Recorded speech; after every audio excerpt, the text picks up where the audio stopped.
Welcome to today's program, and today we have a financial advisor who's spoken around the country to other financial advisors about strategies on how they can help their clients optimize their Social Security benefits while at the same time making sure that they have a predictable income stream that will last as long as they do. So today I want to welcome Greg Gagne. Welcome, Greg. Hey, Jim. Great to be with you. I'm so glad that you could join us. I was thoroughly inspired and motivated, not only by your talk for myself personally, but to share your insight with all our listeners, because I heard you at the National Conference for the National Association of Insurance and Financial Advisors, which is the largest professional organization for financial advisors, and I just thought you did a great job, and I think we're kind of kindred spirits, because I think there's been a shift in focus, especially when it comes to advisors, where we go from what your assets and liabilities are to more it's about the cash flow. Would you agree with that? I agree with that, Jim, 100%. It is the cash flow for particularly our retirees. One of the things you talked about when we were in San Diego for that conference, you talked about clients' plans working from the ground up. Describe what you meant by that.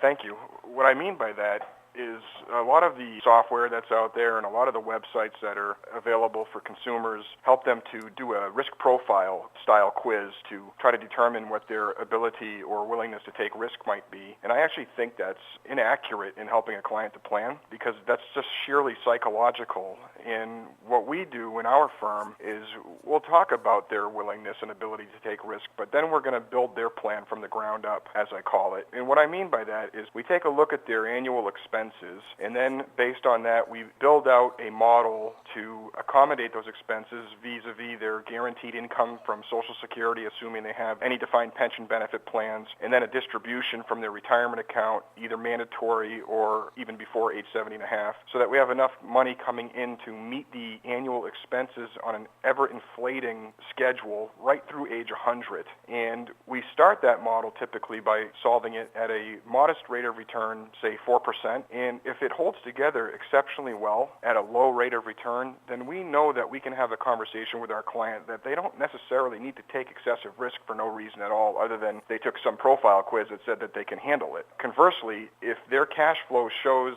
that they're going to run out of money at that modest rate of return, we will keep adjusting their rate of return until it solves. Let's just say 7 or 8%. Then we can have a meaningful conversation as to why that client may need to take additional risk to try to obtain their objectives. It's a much better way, we think, to get the client on board with understanding the risks that they're taking and why they're taking the risks that they might take. And we call that from the ground up. I agree with that completely, because it's matching up their need and then educating them. Because if you were to survey clients at the end of 2008 or early 2009 or back in 2000, 2001, what their risk profile was, it was a lot different than it was at the end of 99, where people thought, you know what, I just throw money at this stock or that stock and we're going to be millionaires overnight. Because I remember a survey back then, and they said, what kind of rate of return would you see as a satisfactory rate of return? The average respondent was 37% is what would be a reasonable return. People are so out of whack because the market was going straight up. Then when the market crashes, then everybody's a conservative investor. It's kind of like after 9/11, everybody wanted to go to war, and now after years of war, everybody wants to pull out. So I think you hit the nail on the head when you say it's a psychological profile, but it's affected by the news of the day, and investing isn't about today, it's about long term, right? Oh, I would suggest that emotions are best kept out of investing.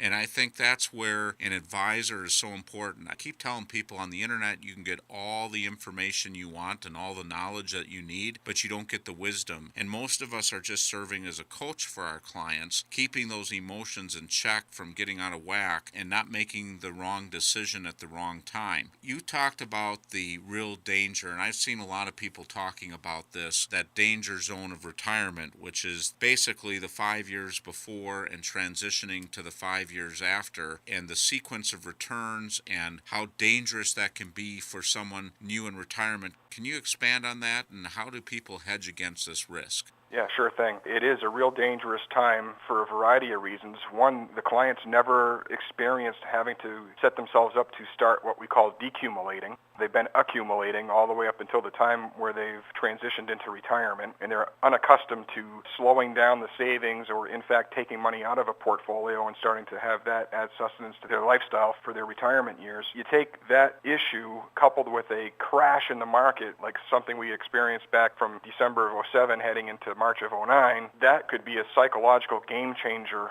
on the client's ability to maintain a retirement lifestyle. So what we try to do to circumvent that is, in that cash flow modeling that I was discussing in the first question, is that we build what is known as income flooring to try to have enough income coming in on a guaranteed basis each month, usually from either defined benefit, pension plans, Social Security, a combination of the two of those, or maybe an immediate annuity, so that we can get a fixated amount of money coming in every month regardless of market performance, so that we can cover the basic needs of life. And in doing that, that takes a lot of the pressure off the market timing issues that psychologically these new retirees face if the market decides to misbehave. Not only that, if you don't have some form of a foundation in your plan and we suffer a repeat of what we just went through back in '08, those folks who might have been planning on taking out 4 to 7% distributions in the early retirement, when they tend to have higher expenses and more desire to travel because they have their health, if you couple that with a 38.5% decline in a 12-month period of time, all of a sudden their portfolio is cut in almost half. Critical that as an advisor we prevent that from occurring to our clients by making sure that we have the ability to have a paycheck coming in. All the client needs to do is wake up.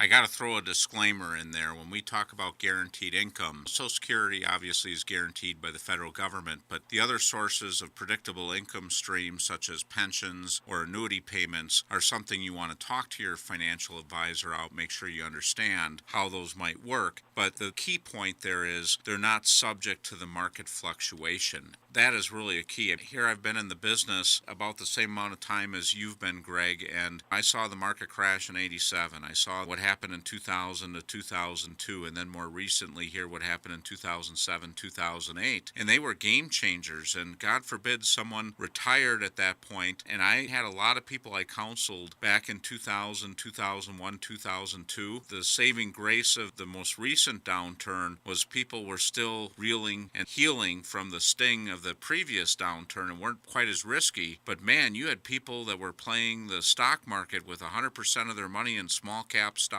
and everything else when that market crashed in 2000, and they were reaching retirement with this sense of security that everything just goes up. Man, a lot of those people had to go back to work because not only was the market going down at a precipitous rate, but they were drawing money out at an unrealistic rate. And I call it the death spiral of their retirement plans, because they needed a fixed dollar amount, and that percentage was growing dramatically that they were taking out because that market was crashing. If you think about it, Jim, at the time that was all happening, had they just been wise enough to have some predictable cash flow that they could more or less rely on, even with the disclaimers that you astutely mentioned, which is accurate and correct, if they had just shut the TV off, not to pick on any media outlets, but if they had just shut off the TV, stopped watching the newspaper, and stayed allocated in a well-diversified portfolio, all of those stresses that they suffered during that period of time would have just been for nothing, because they would have recovered nicely. And they would have been able to stay in the boat and weather the storm versus panicking and, in many cases, jumping ship. Yep, I couldn't agree more. We're going to take a short break, and we come back. Let's talk about the Social Security system. And I know a lot of people make a lot of mistakes because they don't get all the advice. And let's face it, when you go to Social Security to ask for benefits, they can't tell you about all the options. All they can do is answer your questions. So let's talk about some Social Security strategies when we come back. Sounds great. I'm Leslie Bibb. Everything changed the day my mother received the awful call that there had been an accident and my father hadn't survived. Suddenly, she was faced with having to raise 4 girls on her own. But my mom's burden was lessened by my dad's thoughtfulness. His life insurance kept our family together and enabled us to carry on. My father loved us enough to expect the unexpected. Learn more at lifehappens.org, a public service message from the nonprofit Life Foundation.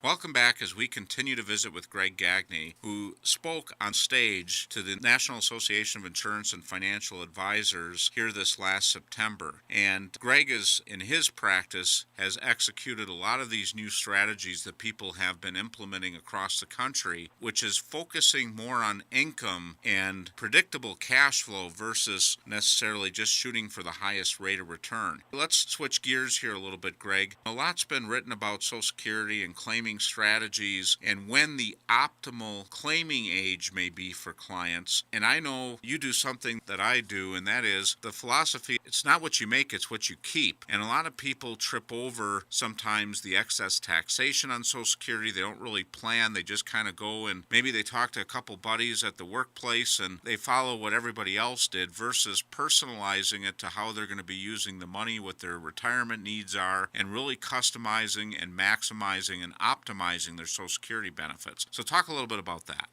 Sure thing. Most advisors are learning, if they don't already know, about the advantages at this point in time of the deferral of Social Security from a cash flow standpoint, but there doesn't seem to be as much written about, or at least easily accessible, the tax benefits of the deferral of the Social Security. And what I mean by that is those that take their Social Security early and then start taking distributions from their IRA end up having what we call a tax torpedo, where they're paying taxes on 85% of their Social Security benefit as a result of failing what's called the provisional income test. So what we advocate, or at least research to see if it, from a due diligence standpoint, is the correct answer for the client mathematically, is we will look to defer the Social Security, now knowing that the client still does need some form of income. So in order to augment that Social Security not coming in, we will start an accelerated distribution plan from the retirement account. And that has a couple of upshot benefits. But by doing that, we actually start lowering, and I call it cash flow bridge, basically. We start reducing the size of the 401k or IRA, and that will have a ripple effect at age 70 and a half, because that's when required minimum distributions kick in. And many times the client starts to lose tax control once that ensues as a result of the RMD, required minimum distribution, forcing what we call bracket creep. Couple that with then taking their Social Security benefits, and all of a sudden they start jumping brackets. And long story short, if you fast forward down the line, when one of our spouses passes away, all of a sudden we hit this thing we call the widow tax trap, where the single person will go from the 15 into the next federal bracket, which is 25%, and then pay taxes on 85% of their reduced Social Security benefit, because, you know, we can't keep both checks. I wish there was a way we could show our clients to do so, but they can't keep both Social Security checks. It would have been so much wiser to have drawn down that IRA ahead of schedule instead of following the schedule, defer the Social Security to a later date, and then turn on Social Security when you're 66, 67, or 70 years old, and then actually enjoy, hopefully, a good portion of that Social Security check tax-free, like it probably should have been in the first place. Another point to this is sitting down with your advisor and determining maybe it makes sense to do some Roth conversions too, because the income you take from a Roth IRA, let's say later in life, it's tax-free, but it also doesn't count against you when calculating whether or not your Social Security will be taxable or not. There's a lot of strategies you can use to maximize it. And I think one thing a lot of people may or may not realize, and I always talk about with the Social Security, let's make sure we get it as big as possible on the check that you're going to keep. So when dealing with a married couple, you lose the smaller check when one spouse dies in most cases. So if you need some income, maybe you take the income, you strategize and look at what's going to be the optimal check to start collecting now, and maybe you collect the one that's going to be the check that you lose right away, because whoever the survivor is, they're going to keep the bigger of the two checks. And by delaying or deferring it, the amount that check goes up year to year is around 8%. And right now, with interest rates being so low and it being all about cash flow, I can think earlier in my career when bond interest rates were better and the market was maybe not having as many big swings as it seems to be having today, I used to have the philosophy, take the money and run. But in the interest rate environment that we're in now, it's really about cash flow. And let's face it, people are living a lot longer, and you really need to prepare for that with the cash flow that you get from Social Security. Absolutely. And the planning point on the Roth conversion strategy is precisely what we advocate in our firm for our clients. We call it, with these IRAs, we do one of two things. Option number one is we spend the money, and then option number two is we save the money. So if we don't need the money and we're going to save the money, we'll take the accelerated distribution out before the Social Security kicks in, and we'll Roth that fund. Yep, it's just awesome. There's so many options. You really need to sit down with your advisor. Don't make the mistake where you just go in the Social Security office, start collecting the check, and then maybe a couple years later you go into your financial professional and say, okay, did I make the right decision? You want to be proactive about this stuff, especially when you're planning your retirement date. I see a lot of people really retiring too early because they don't realize some of these tax traps that you talked about, and they're so set on retiring at a certain age that maybe with a little bit of planning, maybe postponing retirement a little bit longer, they can live in retirement without the financial stress of people that maybe go into it somewhat blindly and maybe a little bit too soon. Say you work mostly with seniors and you call the planning crossing the bridge from the accumulator to the decumulator, and as a result planning needs for the client changes, and I think this is what we're kind of talking about. So talk about that bridge and how you help people cross that. We covered a little bit of that at the beginning, but it's mostly psychological, where we have to help our client to recognize and basically have a mindset shift. It actually happened in one of my meetings today, Jim, where the person just was having the hardest time wrapping their mind around the idea that they're going to need to take money out of their portfolio for the rest of their life because they're no longer earning a regular paycheck. In fact, their portfolio is going to be providing that paycheck for them. And a lot of our clients, when they're accumulating, they'll have like disability insurance and things like that to protect their income so that they can continue to accumulate. But I'll tell you, when they're entering that zone, the 5 years before retirement or the first 5 years going into their retirement and that transition, I would say it's essential that they plan for the possibility of becoming disabled and not affecting their income, but affecting their assets, as a necessity from a long-term care situation may deplete their ability, or the surviving or healthy spouse's ability, to stay retired. So we call it crossing the bridge to decumulation and shifting from an accumulator to an asset protector. Very, very important, and I think often overlooked. A lot of advisors, a lot of companies that are out there help people to continue to maintain a growth strategy of their portfolio, but very few have the knowledge or take the time to help the client work through the issue of a long-term care situation. I think that's a great way to finish this topic. You want to protect what you have and really make sure you're focusing on the cash flow. And the best person to go to is go back to your advisor. And if you haven't had this discussion yet, you want to have this discussion. And I know I talk to a lot of advisors around the country, as you do, and I know we're focused on this. And I talk to advisors about having this discussion, and a lot of them have shared with me, you know what? People don't want to hear it right now. They want to just kind of think that everything's going to be okay and that they can earn 10-12% on their money, and they feel they could retire at an early age, and they're not being realistic about their planning. And I would encourage everybody listening to this, if you haven't had a frank discussion with your advisor about how all these issues are going to impact your retirement, you owe it to yourself to have that discussion, and your advisor brings to you the wisdom of not only their years of experience, but their wisdom in dealing with other clients' situations and how it's impacted them. And that's something you just can't find on the internet or reading an article. You want to have that time to have that dialogue and make sure you're setting up a plan that's going to work for you. Thanks, Greg, for joining us. We really appreciate you taking the time. Hopefully we've motivated and inspired a few people that if they haven't taken the time to plan this stuff, that they're taking the time now and they're reaching out to their advisor and making sure that they have a solid retirement plan that'll work for them. Thank you. It's been a pleasure.